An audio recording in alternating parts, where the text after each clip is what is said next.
I'm disappointed he had to read that. We've been together 16 years. I would figured he would know that without having to read it off a piece of paper. But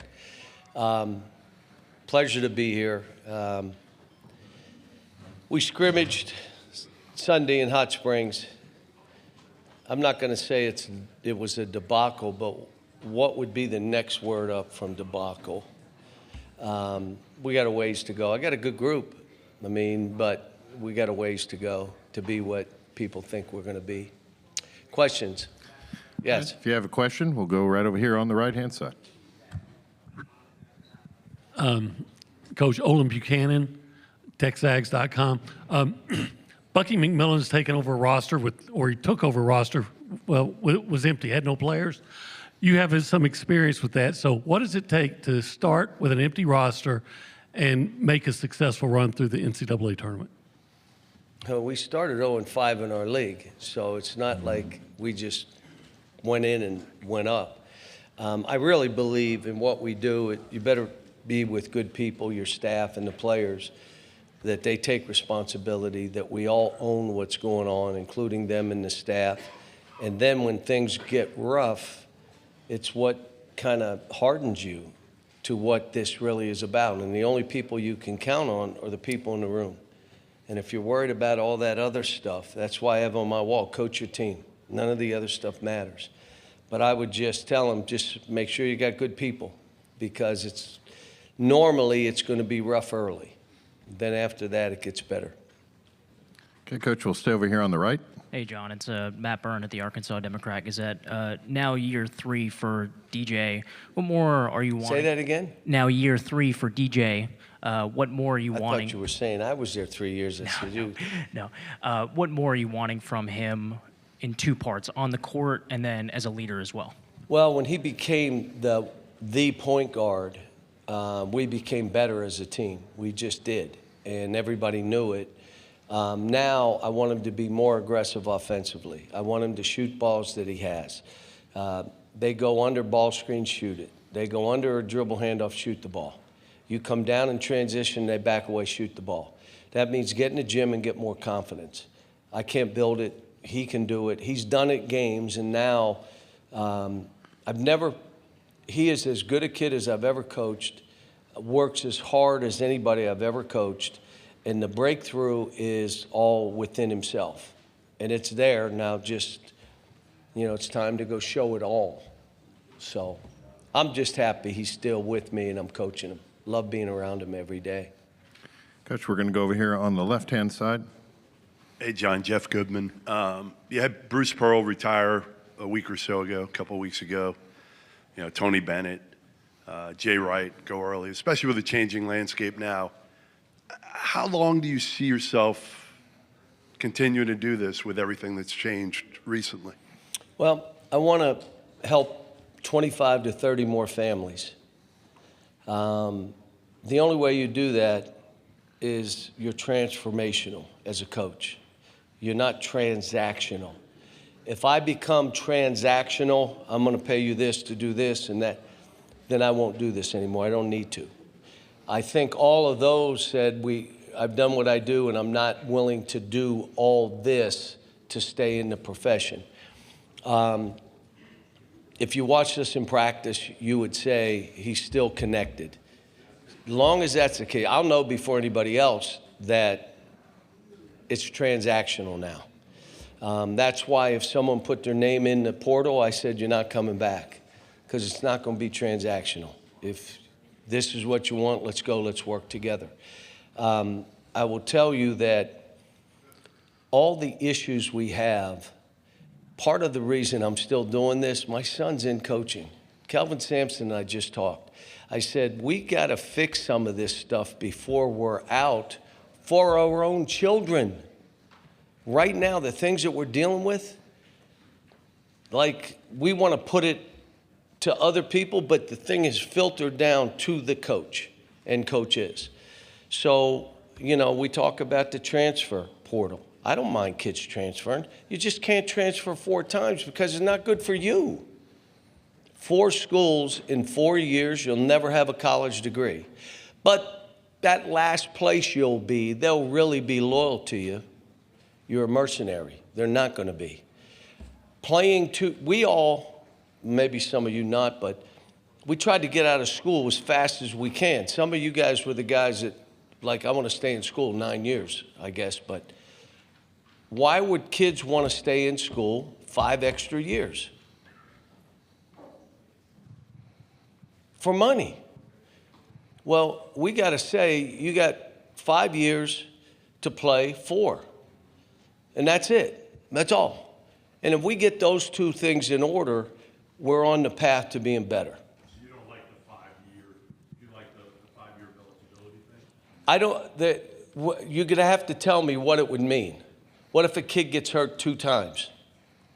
My thing with transfers, they should be able to transfer once without penalty. And then after that, you can transfer. Just you have to sit out. But you can transfer. Well, I'm not saying don't transfer, but we're doing a disservice to these kids the way it's being handled right now. All right, we'll go over here to the right. Myron? Myron Metcalf, ESPN. John, there's been a lot of talk about tournament expansion. What is the right number of participants in the NCAA tournament, in your opinion? Well, I just think you leave it how it is, because if it's not broken, go with the known, leave that unknown alone. We don't know what will happen to it. And I'm not worried about money or anything else. I'm saying that tournament, I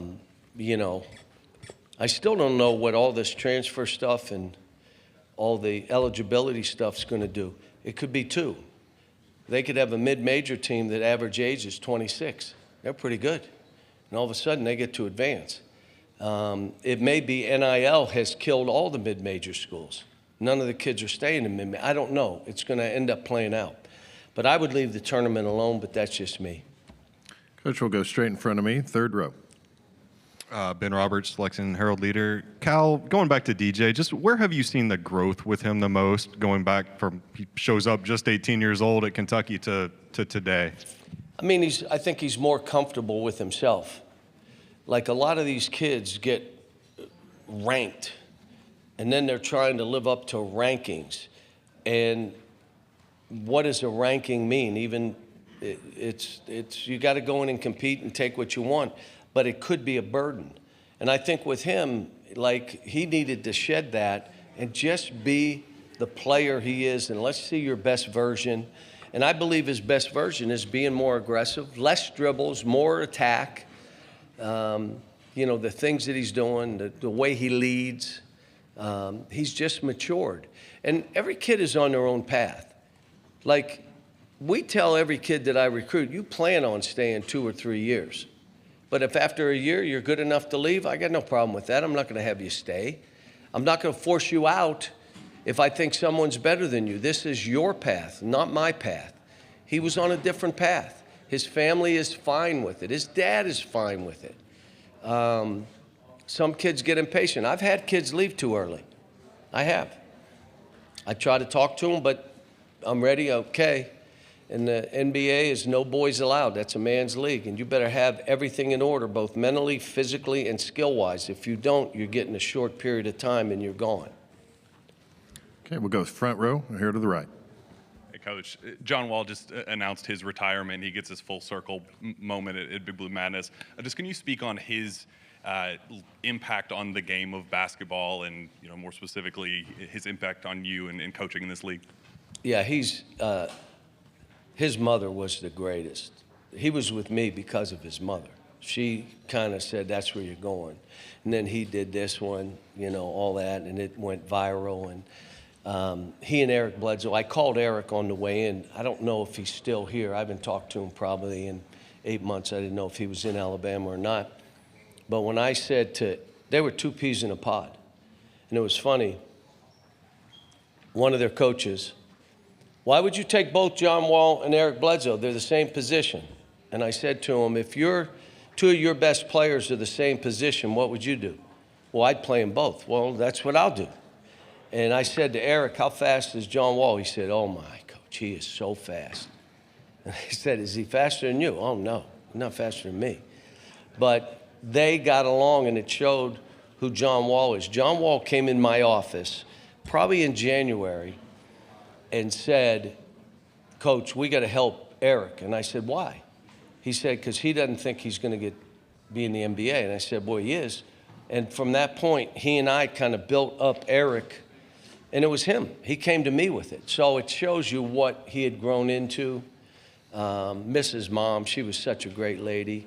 And for him, you know, he's always stayed in touch. He's always been like, Coach, what's going on? If anything happens for me, he's in touch with me. So, you know, he's a good one. Take one final question here in the front. Hey, John, Anthony Christensen, WholeHogSports.com. You added a lot of size and versatility to your front court. I guess just what were you looking for in particular when you were building this front court? Obviously, TB comes back, but you bring in Nick and Malik and Paulo and Elmir as well. Just what were you looking for when you were building your front court? Well, I'm still looking for it.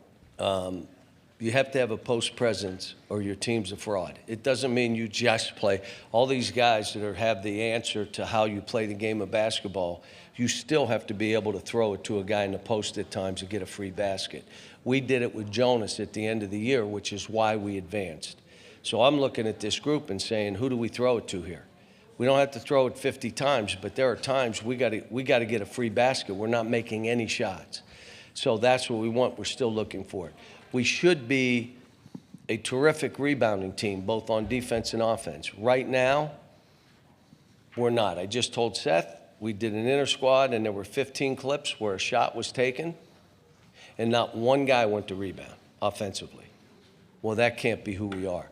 I know you got mad, so I'm going to let you ask the last question. You got mad. Right here in the center. Go ahead.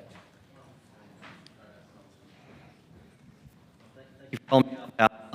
Ryan Black, the Louisville Journal. And I'm sorry to be a third question about DJ, but you mentioned with every player that you get in, saying there might be 2 or 3 players. Is he one of those guys that you thought? So you weren't supposed to talk, I guess. They're turning you off? Well, yeah. I saw you get mad because he said last question. That's why I called on you. Here's another mic. And it's hard for me to stop talking, so I take less questions. But go ahead. Well, okay, I guess I'll just start all that again. But yeah, Ryan Black with the Louisville Courier-Journal, and like I said, Cal, you mentioned, every guy you get, you tell them to plan to maybe be there 2 to 3 years. But with DJ, is he a guy that you thought would be on that path, or did, like you said, with all the recruiting hype about him, a lot of people thought he would be one and done? You don't know until you get the guy. And you can think what you want, and then you coach him, and it's got to be all three, physically, which includes the athletic part, being in great condition, and it takes mentally, are you strong enough for the ups and downs of what we're doing? And then the third thing is your skill level to the level that they're going to want to see. And I tell these guys, it's not what you want to show. It's what they want to see. And you know what? Some guys have it faster, quicker. We've had guys drafted scoring 9 points. As a matter of fact, I think Daniel Orton scored 3 points a game, was drafted in the first round. None of that matters. Where you're ranked, the points, it's what you do, does it transfer? Is that it?